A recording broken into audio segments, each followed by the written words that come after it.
નમસ્કાર દર્શક મિત્રો, આજે આપણે મેટોડાની બાજુમાં નાનાવાડા ગામ આવેલા છે, રાજકોટની બાજુમાં.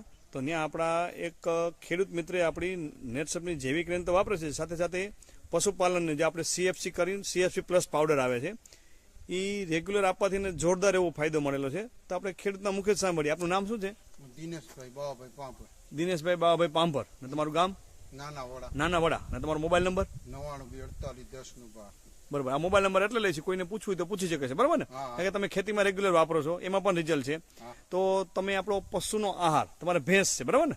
આ ભેંસને તમે સીએફસી પાવડર કેટલા ટાઈમથી આપો છો? 4-6 મહિના થયા. 4-6 મહિના થયા. હવાર સાંજ એક ચમચી આપો છો ને? એક ચમચી ખાંડમાં એક ચમચી આપો છો. ટૂંકમાં એક ચમચી આપો છો એટલે 500 ગ્રામનું જાર આવે એટલે એક જાર આપણો 50 દિવસ ચાલે, બરાબર ને? ટૂંકમાં હજી 2 જાર પૂરા કર્યા છે ને? ત્રીજો ચાલુ છે. તો આમાં તમને ભેંસમાં શું ફેરફાર લાગે તમને? જે પેલા દૂધ હતું, કેટલો ફેર? પેલા કેટલું દૂધ હતું? 100%. ત્યારે વિયાણી ત્યારે કેટલો દૂધ હતું તમારે? પેલા 5 લીટર જ હતું. 5 લીટર જ હતું. પછી તમે આ પાવડર ચાલુ કર્યો પછી અત્યારે કેટલું દૂધ છે? અત્યારે 8-9 લીટર. 8-9 લીટર દૂધ છે. એટલે ટૂંકમાં જે 5 લીટર દૂધ હતું એની જગ્યાએ 8-9 લીટર દૂધ. 8-9 લીટર એટલે ટૂંકમાં 3-4 લીટર દૂધનો વધારો થયો. અને બીજો આમાં શું થયું? નકર ચોમાસામાં એટલે વરસાદ બહુ હતો તો ઢોર બીમાર પડતા હોય.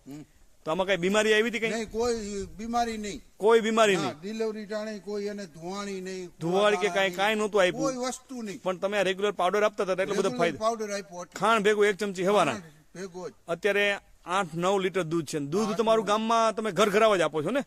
ડેરીમાં નથી આપતા, નકર આપણે ફેટ ની ખબર પડે, બરાબર? 8-9 આવે.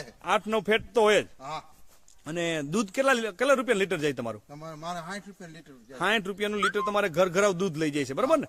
આ 2 પાવડર આપવાથી. તો આમ પાવડર આપવાથી આમ ફાયદો જ છે ને? હા, ફાયદો 100%. 100% ફાયદો છે, બરાબર ને? અને ભેંસ અટાણે વાગોડે તો એને મોઢામાંથી ફીણ નીકળે છે, જોઈ શકાય છે દર્શક મિત્રો. કારણ કે જેટલા ફીણ નીકળે એટલું ઢોર તંદુરસ્ત હોય, બરાબર ને? આ વાગોડે એટલે ફેર પડે ને? ટૂંકમાં પાચન થાય છે ને પૂરેપૂરું, બરાબર ને? અને ચારો જે નાખો છે બધું ખાઈ જાય. ગમાણ જો તો ક્લિયર છે, ચોખ્ખી ગમાણ છે દર્શક મિત્રો. નકર આમ જોઈ શકાય છે આજે એમાં કઈ પણ ચારો નાખ્યો હોય તો ઓગાહ કાઢતી હોય છે, બરાબર ને? બધું ખાઈ જાય છે. ટૂંકમાં એની પાચન ક્રિયા બહુ તંદુરસ્ત છે, બરાબર ને? તો આમ વાપરીને તમને સંતોષ છે? 100%. આજે ઘણા બધા પશુપાલકો હોય, ઘણા બધા અલગ અલગ વસ્તુ આપતા હોય, કેલ્શિયમના પાવડર આપતા હોય, લિક્વિડ આપતા હોય, તો લાંબા ગાડી નુકસાન કરતું હોય. પણ આમાં આપણે જોઈએ તો આમાં કન્ટેન્ટ બતાવો છે, આમાં ડબ્બો સવડો રાખો છે. આમાં જોઈ શકાય છે દર્શક મિત્રો, સીએફસી કરીને પશુનો આહાર છે.